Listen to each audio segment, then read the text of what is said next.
यश प्रभु है। यश परमेश्वर का पुत्र है।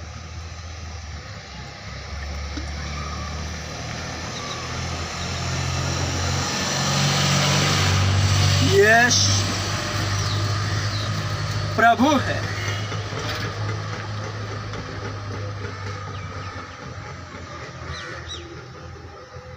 यश परमेश्वर का पुत्र है। हे जाति जाति के लोगों, यहोवा राजा हुआ। यहोवा राजा हुआ है। स्वर्ग का राज्य निकट आ गया है। मैंने कहा स्वर्ग का राज्य निकट आ गया है।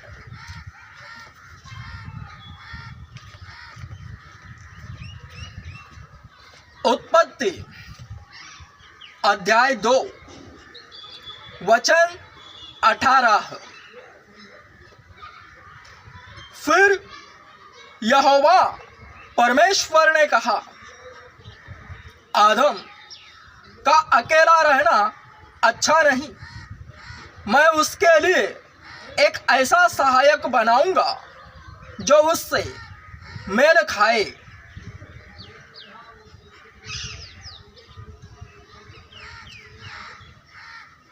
उत्पत्ति अध्याय 2 वचन 21। तब यहोवा परमेश्वर ने आदम को भारी नींद में डाल दिया, और जब वह सो गया तब उसने उसकी एक पसली निकालकर उसकी जगह मांस भर दिया।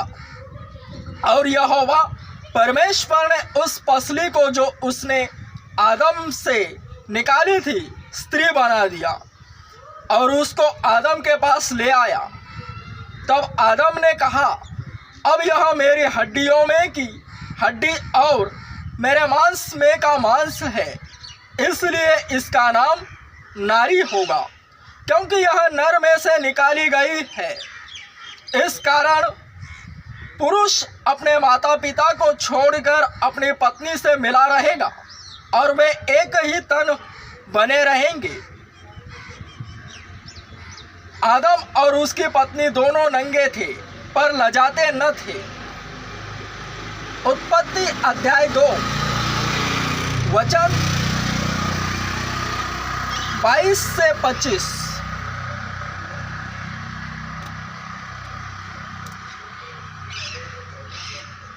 एक कुरिन्थियों 11 अध्याय 8 और 9।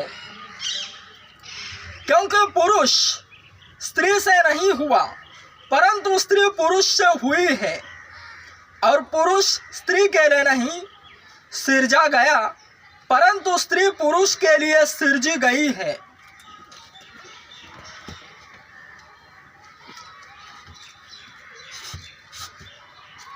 वचन तो सरलता से कह रहा है शादी के विषय, पार्टनर, वरन इसके पीछे छिपा हुआ अर्थ क्या है? परमेश्वरीय प्लान।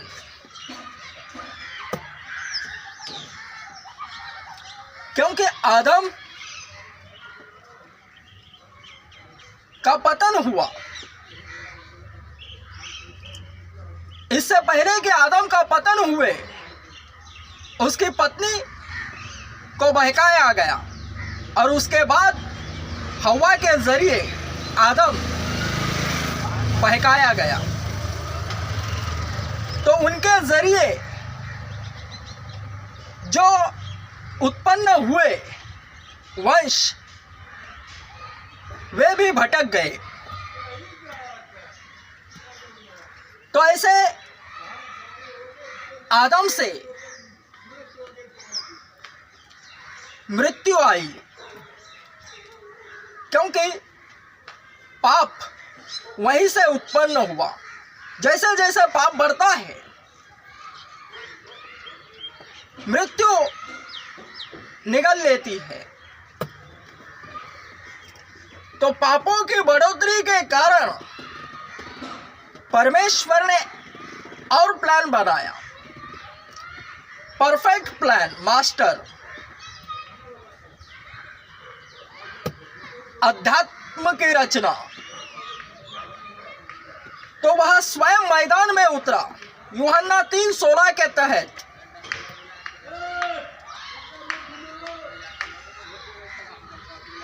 स्वयं परमेश्वर मनुष्य बना, मनुष्यों के बीच रहा,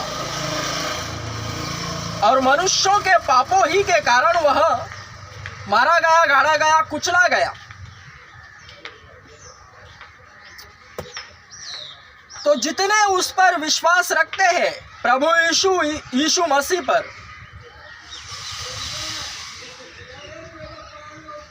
वे सब परमेश्वरीय संतान बन जाते हैं, वरना शैतान उन्हें भी भटका देता है।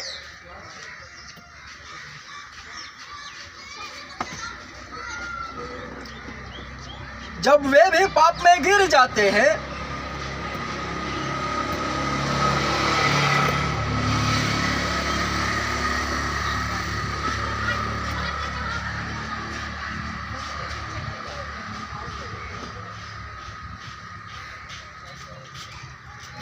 तो उनसे भी पाप ही उत्पन्न हो जाता है।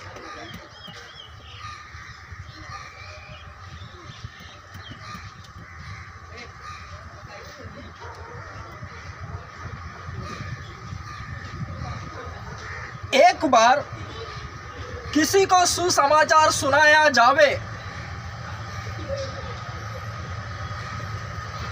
तो दोबारा उसे और कौन सा सुसमाचार सुनाया जा सकता है।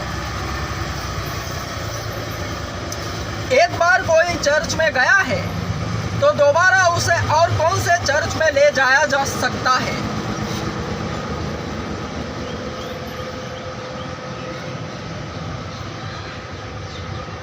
यह एक भटकंती का विषय बना है।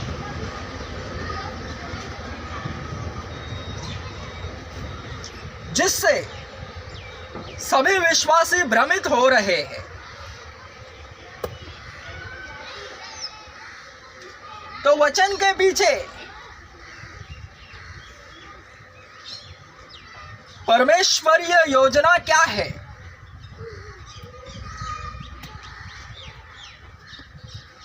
यह है कि उसे उस योजना के अंतर्गत जो उत्पन्न होवे, उसे सुसमाचार सुनने की आवश्यकता नहीं होनी चाहिए।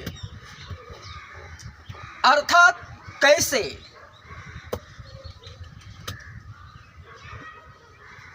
जो बाहर है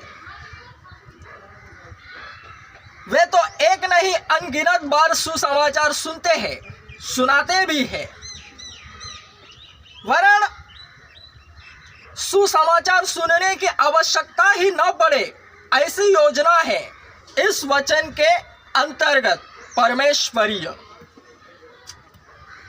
जो भी गॉडमैन विश्वासी पवित्रताई में बने रहते हैं, परमेश्वर को प्रसन्न करते हैं, खुश करते हैं,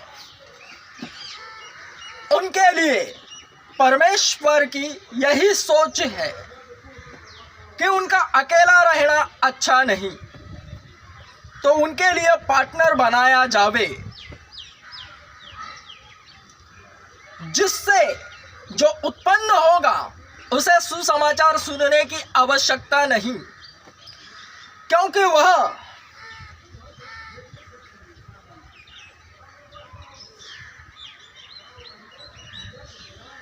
उत्तम सुसमाचार के तहत ही उत्पन्न हुआ होगा।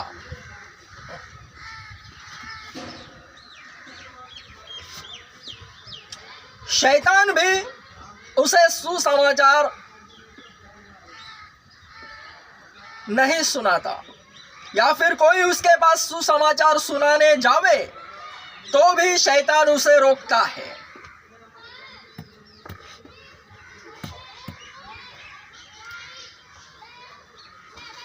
जिसके कान हो वे ध्यान से सुने। हर तरफ से शैतान कार्यरत है। कोई अगर गॉडमैन है और उसके घर में ही विरोध हो रहा है, घर का एक सदस्य उसका दबाकर विरोध कर रहा है,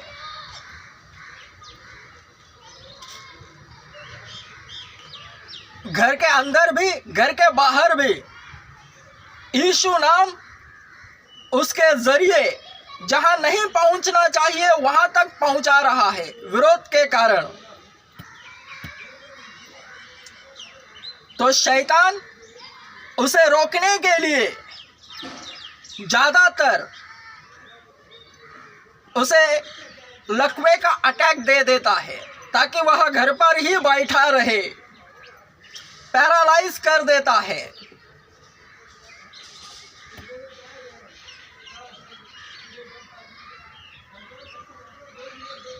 उस गॉडमैन के जो घर का सदस्य है, जिसके पांव फुर्तीले हैं, विरोध के कारण दौड़े जाते हैं, उन्हें लगाम लगा देता है शैतान, पैरालाइज कर देता है, कछुए से भी धीमी चाल चलाने लगाता है, हाथ पांव सुन्न कर देता है,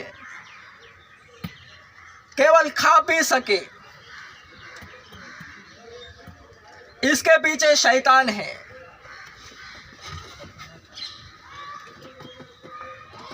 वरना शैतान अपनी हर चाल में फंसा हुआ है।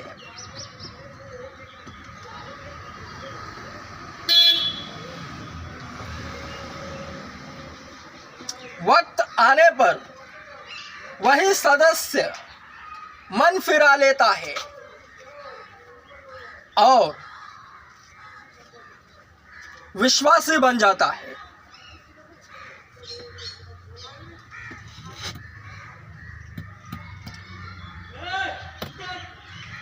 उत्पत्ति अध्याय 2 वचन 18 के तहत एवं पहला कुरिन्थियों अध्याय 11 वचन 8 और 9 के तहत जितने भी विश्वासी एवं गॉडमैन परमेश्वर को खुश करते हैं, उनके लिए परमेश्वर ही पार्टनर चुनता है और उनसे उनके मिलन से जो उत्पन्न होता है वंशज, उन्हें सुसमाचार सुनने की आवश्यकता नहीं, क्योंकि पवित्रताई से जन्म लेने वाला पवित्र ही होता है।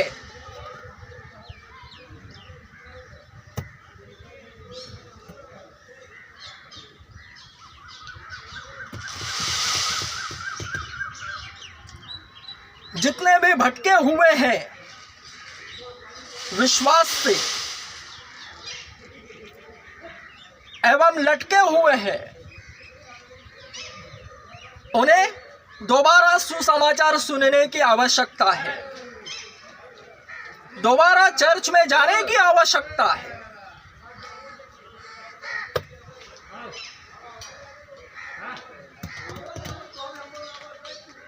वरना जितने परमेश्वर के इच्छा के अनुसार चलते हैं, परमेश्वर को प्रसन्न करते हैं, उन्हीं के लिए वचन के तहत यही उसकी योजना है कि उनके वंशजों को सुसमाचार सुनने की आवश्यकता नहीं।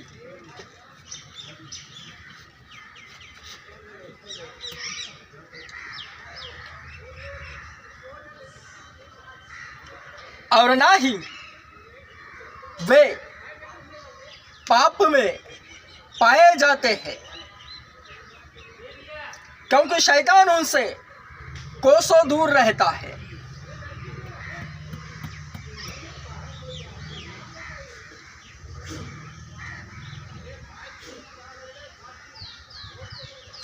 क्योंकि वे मोल लेकर खरीदे जाते हैं।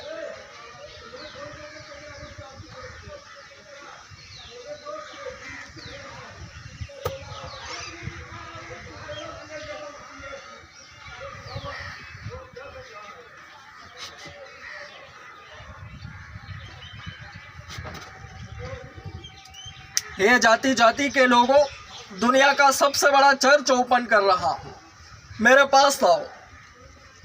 आध्यात्मिक बनो, प्रभु यीशु मसीह के चेले बनो, प्रभु यीशु मसीह के भक्त बनो,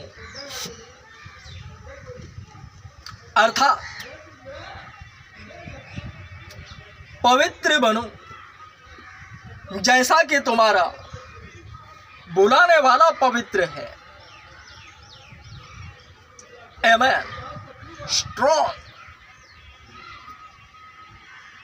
Amen.